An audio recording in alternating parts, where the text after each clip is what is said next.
good morning. My name's Hal Walker. I'm your host this morning for Carry On. It's a show about traditional music and the people who make it. I'm so glad you're here with us today. So the show's about traditional music. Some of you might say, what the heck is traditional music? Well, traditional music is music that's passed on from person to person, from generation to generation.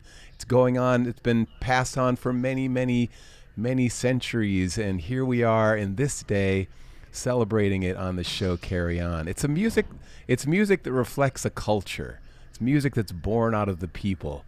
And it's music that unfortunately often you don't hear much on the radio or the television. So we are here to carry on the traditions. Thank you so much for joining us. Today we'll be talking about French-Canadian music. And we have some French-Canadian musicians, Yann Falquet and Pascal Gemme. I might need the pronunciation of those names fixed, but they started their musical journey 20 years ago busking on the streets of Montreal. Since then, they've played thousands of shows, and they have a vast repertoire of traditional songs and tunes from their culture. Hey, let's welcome them now and find out more about this French-Canadian music. Hey, you guys. Hey, everyone. Hello. It's good to be here. Hey, would you just say your names and tell us a little bit about yourself, just in case I got the pronunciation wrong? No, you nailed it. Oh, good. You nailed it. So my name is Yann Falquet and Pascal Gemme over there. So we are known as Yann Falquet and Pascal Gemme. We also play together as a trio called Janticorum. But today we come to you as a duo. Nice. Well, we're so glad to have you. Why don't we just jump right into some music? Sure. What do you have in mind for us? We have a little potpourri of music for you, starting with, as you know, the traditions. They have many different melodies, different types of melodies that people use to dance or just to relax and play. So we'll play a bunch of different ones, starting with the cotillion, something that is a little toned down, has a nice melody, a little bit more intricate melody, and then we'll jump into some jigs and some reels. Great, a potpourri. A potpourri, Yes. Everyone enjoy. Everyone loves a potpourri. Everyone loves a potpourri. Here we go. Here we go. 1, 2, 3, 4.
All right. Uh-huh. Oh Right. man, that looks so fun. It is pretty fun. I think you're right. Wish we were in the same room. That's That would great. be so fun. It would be so fun to jam with you, Hal. Well, tell us about French Canadian music. You know, it occurs to me, I just want to throw up a map here. I'm going to just put a map of Canada up very briefly because some of us might not know that Quebec. Can you see this map? We We can can, see. yeah. Yeah, we Can can you see give us from the here. really brief explanation of this map where Quebec is? Well, I assume that most of you are listening to us from your school or from your homes down in the United States. So you can see the United States at the bottom of the map. So if you just go north of where you are, starts Canada, another country, and which is not divided in states. Like for you, it's divided in provinces And territories. and territories, which are more or less like states. They're just like region within the country. And Canada has 10 provinces and 3 territories. And the one, let's see how I can describe it. The one that is yellow towards the right of your screen is Quebec. Yeah. I'm not sure how to describe it better from you, but it's There it is. there it is. And it has a particularity. In all the states in the US, everyone speaks mostly English, although there are people from all over who speak Spanish and Chinese and all kind of language. And Quebec is a little different in the way that people speak French as the main language. And then there are other people from other places or from there that also speak English or Chinese or Spanish or other language. But just the fact that Quebec is a little difference that it's based on a culture of people speaking French. But we do have 2 official languages. It's just that French is so dominant in Quebec. But we do have English as the second official language. Right, of the country of Canada has the two language. If you everywhere you go in Canada, things are written in French and English, so it's great to learn French. If you ever go, you can just buy a cereal box and read the English bit, and then you read the French bit, and it says the same thing in the 2 languages. Well, how about the music? Is French Canadian music basically Quebec music? That's a really good distinction to make. Or just clarification. There are people outside of Quebec within Canada who speak French. So if you include the people from Quebec who speak French plus people outside of Quebec that speak French, these are French Canadians. And I think the music we play is better described as French Canadian because we play tunes and songs that come not just from the territory of Quebec, but from any French speakers within Canada. Actually, the songs they come from before the country was divided the way that you've seen on the map. So that's why we speak about French Canadians, because there weren't those border lines at the time. It's a good point there. Yeah, but really we are a bit of a mix, a melting pot here in what we call the New World, right? Compared to Europe, where people came from Europe, and so people have different ancestries here. It could be Native American, French, English, and the music that we play. When you talk about our music, French Canadian music came, like Pascal said, came from France with the French settlers. And what are the typical instruments that are played in French Canadian music? Well, I think maybe the king of the instruments in French Canadian music may be the fiddle. It's probably debatable, but fiddle has been around for quite a bit. Even Anglo-Canadian too. It's like the fiddle is the main traditional instrument, closely followed by its nemesis. Right, which The you'll nem- see later. The squeeze box. I The bet. squeeze box. I'll show it for a second, but I'll play it a little bit later. But it is a squeeze box. So fiddle and squeeze boxes. We joke that they're nemesis, but they're actually good friends, and they play very well together. So you have the squeeze Yeah. box and the fiddle, and what type of tunes and songs are typically played? Songs, like Yann said, that come from the old country, so songs in French, and which include words that we've lost the meaning for sometimes, and they are constructed in a way that is call and answer. So they're easily passed down from generation to generation, and you can learn them because you're always repeating. So the way the call and answer works is there's someone who's the lead singer who knows the story or knows pretty much the story and then makes it up as he goes along. So you can add verses. It's a tradition that you can improvise. So loose storylines, everybody makes his own storyline from the traditional stories, and people answer that all the way through. So then you can steal that song next, and if you sing it first at a party, that means the person you learned it from has to learn a new one. Steal one from someone else. So that's a lot of fun. Something that's fun at parties. Like, there's not one person who's the leader of the party. Everybody has his or a few songs to sing so people can join in. So the music is an important role in parties, like dances and parties. I get the feeling it's meant to be played in a social setting. Yes, it's very functional. It has some very, people, like I'm sure people who have been watching your previous shows know that music dates from a time where there was not internet, and before internet, no TV, even no radios, if you can imagine that. So it had a very important function. If you wanted to have music, you can just press play on the radio. You had to be lucky enough to have maybe a fiddler in your village. You had to book your fiddler so he comes and play in your party. If you're even luckier, maybe someone in your family plays an instrument. And in fact, it was common for a lot of people to play as amateur musician in their own household. There was often a piano in the corner so people could entertain themselves. So yeah, it's very functional music for like Pascal described, the song that will bring people together, but also the dancing, just to provide a good groove to have a whole evening of dancing together.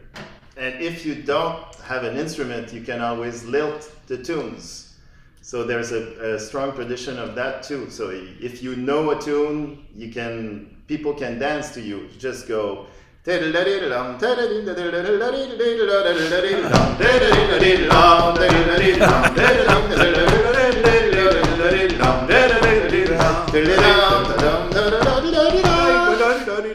That's great. Now, before you guys play something else, Pascal, tell us about this making music with your feet and the fiddle at the same time. How is that possible? It's possible with just a very little knowledge. So usually it takes 1 minute, not even, to learn how to do it. You need a pair of shoes. Everybody has different shoes that they like better. I like leather soles with a heel that's not too sonorous, that doesn't make too much noise. So it's easy.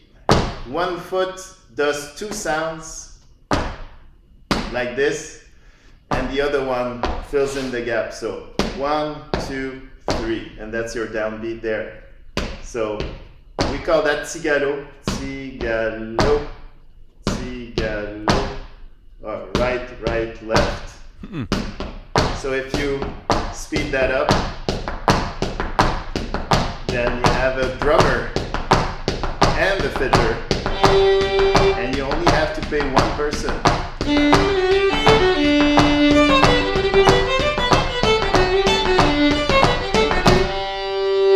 That's good. One-man band. One-man band. Actually, but since this is before recorded history, so we have no knowledge on how it came into being. That's one of there's many stories about what people would do and how it appeared and how it was passed on from people to people, but they're all just legends. Well, what's the next song you'll perform for us? We're going to perform a good party song, short phrases to repeat. Yann will repeat, and there's a little lilting part that you can learn. So there's always, I'll be singing it first, and then people can try it at home. It's a technique where you go la da la da la da la da la, so your tongue is going down, up in your mouth. All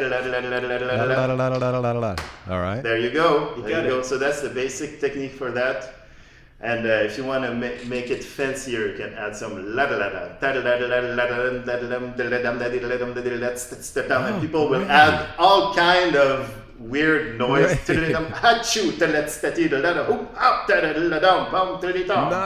I love it. So again, you improvise your own part. And what's it called again? What's it called again? Yeah, good question. It's turlut. Turlut. And actually, when you say turlut, you kind of turlut a little bit because you have this kind of. Nice. Right. Next time we see you, we'll have a camera inside of Pascal's mouth so you can all see what's happening there with this intricate tongue work. All right, Maybe enjoy. I'll take my headphones off for this one. Yeah, that's good. Here we go. Ok, j'ai tant dansé. 1, 2, 3, 4. J'ai tant dansé, j'ai tant sauté dans son linge cheroqué. J'ai tant dansé, j'ai tant sauté dans son linge cheroqué. J'en ai décousu mon soulier à l'ombre.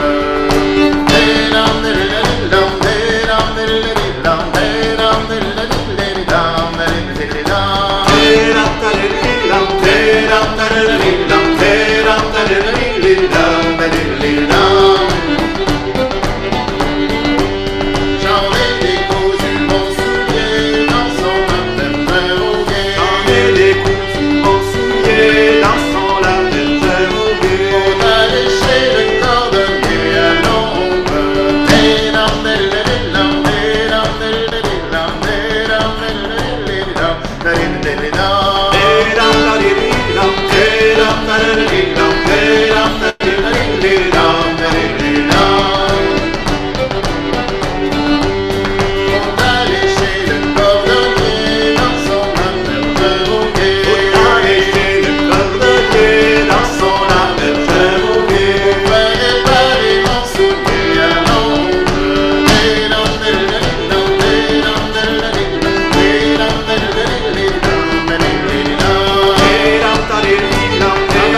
I love that so much. Fantastic. I love hearing your voices together doing those late, I'm late. It just sounds so beautiful. I could imagine a whole crowd of people singing together on that. It's pretty fun. It's pretty energizing for us. So we've been missing you guys. We've been missing playing right in front of you. Well, we talk all the time on this show about how music gets passed from generation to generation.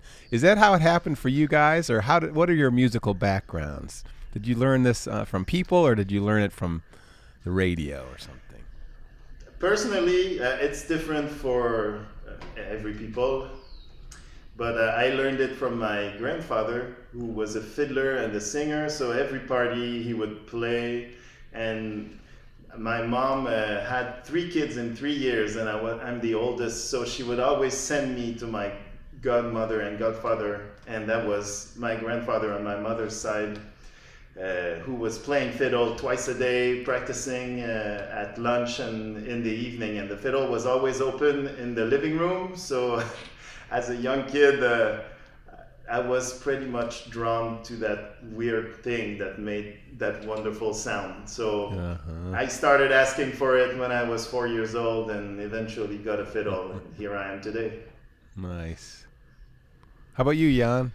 Well, for me, I did not grow up playing that kind of music. I was not very much exposed to it. I knew it was around. I've been to some square dances when it was played, but I was listening to rock and roll music, and growing up I played electric guitar in my garage with my friends.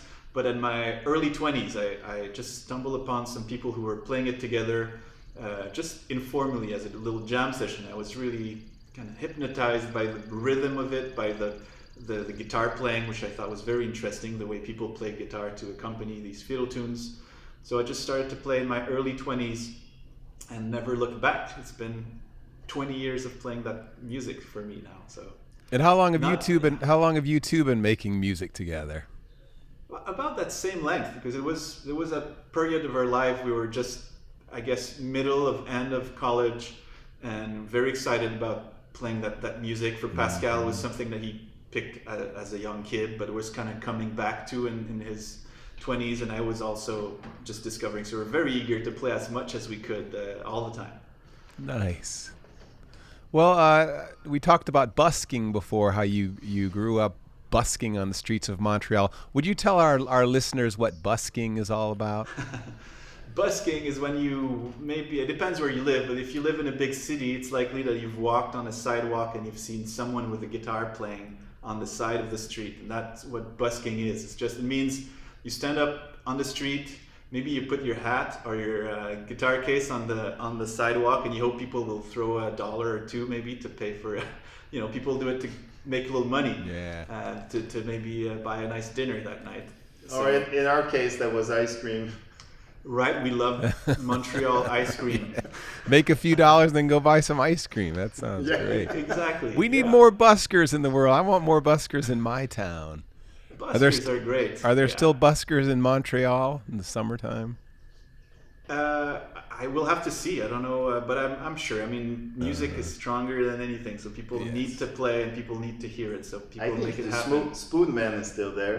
All right. Spoonman. There's a few Spoonmen now. Yes, when we started playing music, there was a guy playing in front of a very, very expensive store of fancy clothes, but he was wearing his Canadian fur hat and plaid shirt and just playing the hell out of these little spoons, and it worked. I think it was a good business for him. Yeah, I think he started a franchise. Right. There's a few of them. I love this short clip I'm going to play. It's of you playing with a huge crowd of violinists or fiddle players and cello players and guitarists. Could you tell us just briefly what we're going to be seeing here? Yeah, for sure. That was an exciting moment for us. Maybe the biggest band we've ever played in. Pascal and I, as well as Nicholas, the third member of Jansi Karam, often end up in different music camp in the summer, sharing our music, doing like what we do now with you, but we spend more time, and maybe you come with your fiddle or your guitar and we teach you things over the week. And there was one where we happened to, the three of us, be teaching at the same time, so we were there as Jansi Karam, our trio. We showed the whole camp a couple of fiddle tunes, and at the end there was a concert there was more than 100 musicians on stage. I don't know exactly how much, but a big number of them. They were all there in a kind of big sea of fiddles, and we were there in the middle playing our tune, and they played along, and it was pretty special. Here it is, everybody. Check this out.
Awesome. Nice. Cool. That's so fun. Pascal, I understand you've been doing a lot online these days since we're limited to not much socializing. Tell us what you're doing.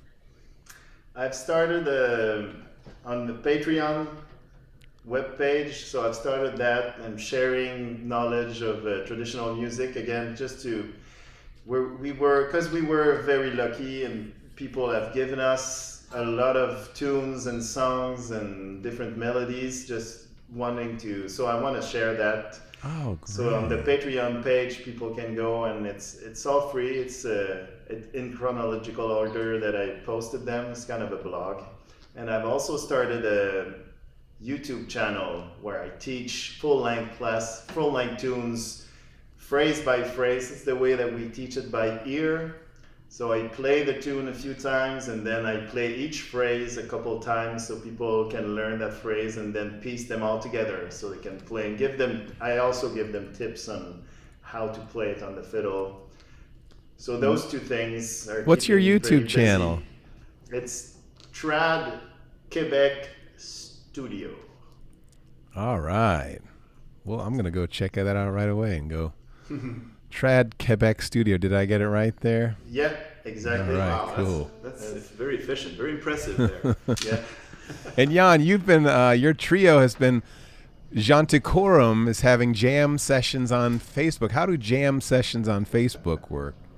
Right. Well, jam sessions are a big part of this tradition of music. Like I mentioned, when I first discovered it was a jam session. So even people who've like us been playing it for 20 years professionally, we've done concerts all over the world. Jam sessions are still very important because that's how we can kind of relax, play music together without any pressure of performing perfectly for an audience. We just play for ourselves and people maybe who are gathering around who like just a good party vibe. But as you know, it's been hard to gather together in the last year. So we had the idea that since I'm now we all live pretty close together. It's in this village called Waterville. And we thought it'd be good to do something where we all play together. We play our tunes that are not the concert material. It's just old traditional music that we love to play for jamming. We will stream it on Facebook, and people at home can play along to us. We don't play too fast, so it's not like a concert where everything is harder to follow. This is all pretty easy to follow. And it's sad because we don't hear the people playing at home. We don't hear how it sounds with them, but they can interact with us through the chat. So they can say, oh, can you play that song? I really want to play that song. So there's still a feeling of interaction with the audience. Great. It's been a lot of fun. Where can people find you on Facebook? All right. So Janticorum, I don't know if you have the name of our band in front of you. Yeah, I do. Right on this. Great. So if you just search Genticorum in Facebook, unfortunately it's just Facebook. It was just an easy way to do it for us. We just stream live. That is correct. So you'll find us on Facebook with that handle. And on Friday from 5 to 7 Eastern time, we are playing. So it's a long period of time. It's 2 hours. We're sitting in this very room. We dress it a little bit. We make it look nicer. And we play for 2 hours. You know, some people just have us as a radio in the background. You don't have to sit and watch us. That's something I love about it. We don't have to have your full attention. You can just put your computer in the corner as you are, you know, doing your homeworks, or maybe having dinner with your family, and we're just providing 2 hours of music for free. A lot of people are cooking dinner while we're playing, and we like to know what they're cooking for dinner. It gives us ideas on what we'll be cooking up next. Well, that's great. I'm looking forward to checking one of those out. Hey, we have time for just one more tune. It's really been a treat having you. We have time for one more tune and then maybe a bonus tune if we have another extra minute. That's great. Oh no, the squeeze box. The squeeze box is coming out. Yeah, we thought we'd play. We talked about the squeeze box. We'll play it. It's a very small, simple instrument. You can play in only one scale, but it's pretty loud and mighty. So here it is. We'll play a waltz first, a slower piece in 3 beats, and we'll follow it by a reel, which is a faster paced dance tune that you'd be likely to hear at a square dance, or as we call it in Quebec, a veillée. Yeah, I'll start on that note. 1, 2, 3, 1, 2, 3.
Fantastic. I love those rhythms, those syncopation. That's so nice. Makes you want to dance. Yann and Pascal, it has been a pleasure to meet you and to hear you play. Thank you so much for being with us today, for sharing your time. Thanks so much. Thanks everyone for tuning in. Next week, we're going to our final episode of the school year, and we'll be ending with a bit of a twist. Instead of me being your host, I'm going to be the musical guest. Imagine that. I'm a singer, songwriter, and a musical explorer. I play many different instruments, and I look forward to sharing some of my discoveries with all of you. So before we sign off, I want to say thank you, Northeast Ohio Musical Heritage Association, for sponsoring the show. Laura Lewis, thank you for producing and programming. And thank you to all the students, teachers, and ordinary folk for tuning in. You can find our entire library of Carry On episodes at youtube.com/carryontraditionalmusic. And please help us spread the word about this show. We have almost 30 episodes of these, and every single one is unique and awesome. So thank you. Spread the word about Carry On. And I think we have a special little treat here to finish off this episode. All right. Let's try this. Get the weird instruments out. Get a little close. Yeah, go close.